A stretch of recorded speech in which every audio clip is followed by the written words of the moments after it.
Depuis l'année dernière, toute la région de Fukushima est plongée dans l'angoisse d'une contamination radioactive.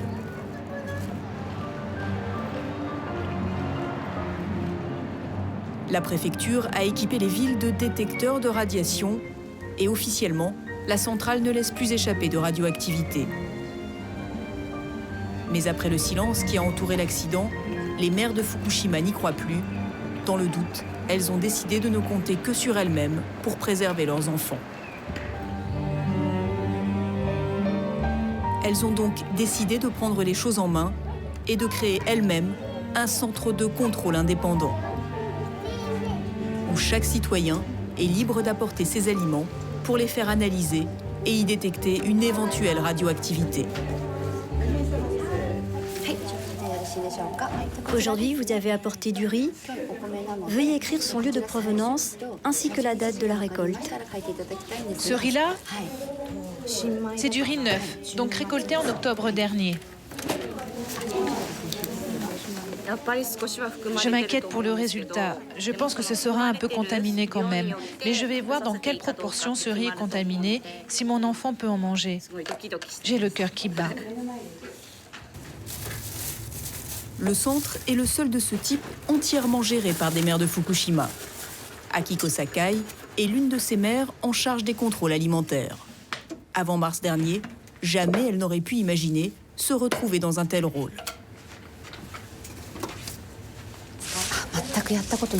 Avant, je ne faisais pas ça du tout. J'étais femme au foyer.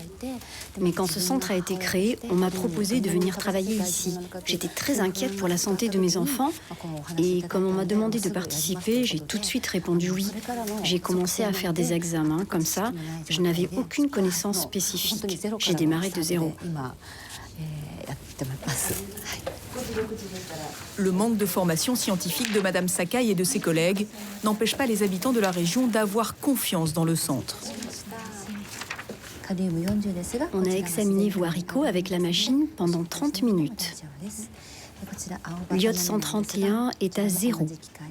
Le césium 137, lui, est à 10,1 becquerels par kilo.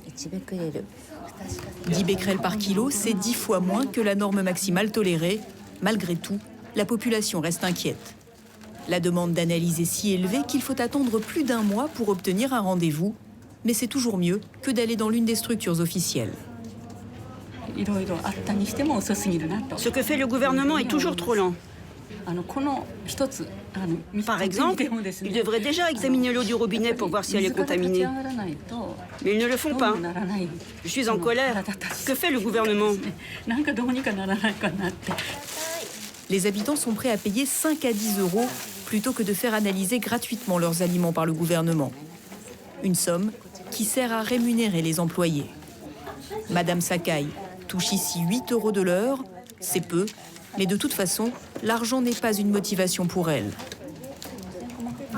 Cette mère est là pour rassurer les autres mères qui viennent la consulter, même si elle ne peut pas toujours apaiser leurs angoisses. Les chiffres ne sont pas forcément inquiétants. Ils sont bas en général. Mais quand même, les mères qui ont des enfants en bas âge aimeraient bien avoir un résultat nul. Quand on leur dit qu'il y a tout de même un peu de becquerel, je vois leur mine changer.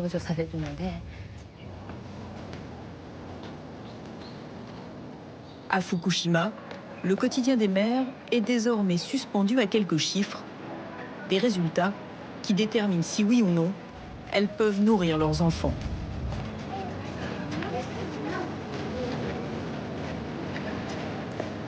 Après sa journée de travail, Madame Sakai retrouve ses enfants et son mari.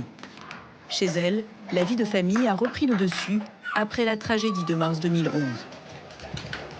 Comme tous les soirs, c'est elle qui prépare le repas, mais contrairement aux semaines qui ont suivi l'accident nucléaire, le dîner n'est plus une source d'angoisse. Maintenant, j'ai une bonne connaissance des aliments qu'on peut manger, de ce qui est sûr ou pas. Malgré la catastrophe, cette expérience a tout de même été une belle occasion pour moi. Dans les journaux du soir, la télévision continue de faire régulièrement le point sur l'état de la centrale. Les journalistes relayent fidèlement les communiqués officiels. Madame Sakai, elle, a un regard plus critique.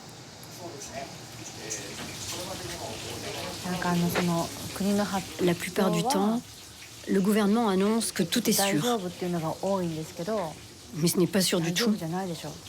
Tout le monde sait bien que ça ne va pas.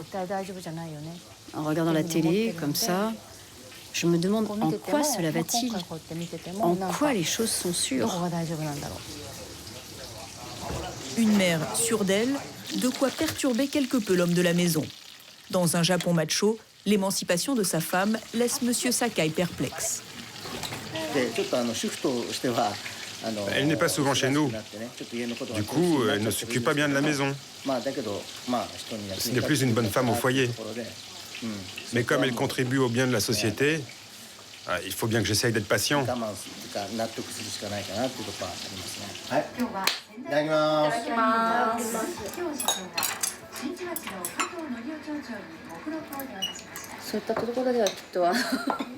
J'imagine bien que ma famille est fâchée contre moi. Mais vraiment, j'ai envie d'en apprendre le plus possible sur la sécurité alimentaire. Même si ce que je fais dérange ma famille, tant pis. Désolée.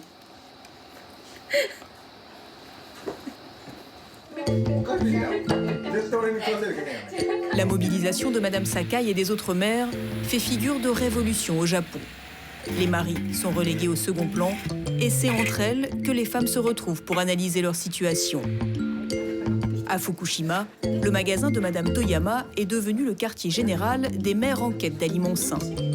Dans un coin de l'établissement, un rayon légumes frais a été installé, des légumes qui viennent du sud du Japon, loin de la zone contaminée. Aujourd'hui, dans la boutique, on discute gastronomie régionale avec des cuisiniers de Kyoto. Mais autour de la table, un seul thème est abordé. Les marchandises, les légumes qui viennent de Fukushima sont moins chers que les autres. Les gens les achètent et pensent que c'est sûr. Ils ne savent pas trop d'où ça vient, mais ils mangent de la nourriture contaminée. Pas de nourriture contaminée chez Madame Toyama. Pour le prouver, elle a cuisiné un déjeuner pour ses invités, entièrement préparé avec les produits de sa boutique. Notre riz complet vient de la préfecture de Kumamoto. C'est là qu'on l'achète. Il a 0 becquerel et sans produits chimiques. C'est vrai que son prix est plus cher que la moyenne.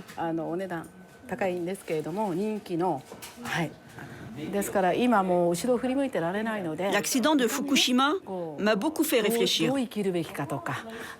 J'ai changé d'attitude. Je suis plus active qu'avant. Maintenant, je suis très impliquée. Je veux tout le temps savoir ce que je peux faire pour les enfants. Pas seulement pour le mien, mais aussi pour tous ceux de Fukushima.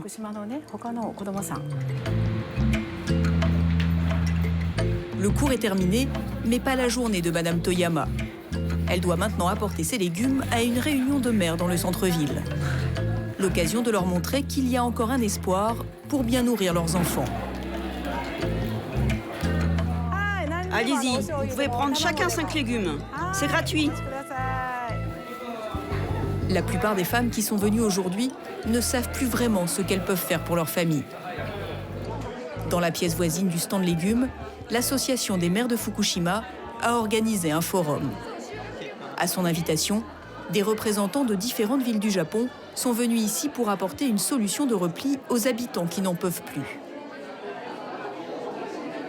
Madame Tamura est venue avec ses enfants pour examiner les offres qui lui sont faites. Logement à prix réduit, facilité dans les écoles, tout pour accorder un répit aux victimes du nucléaire.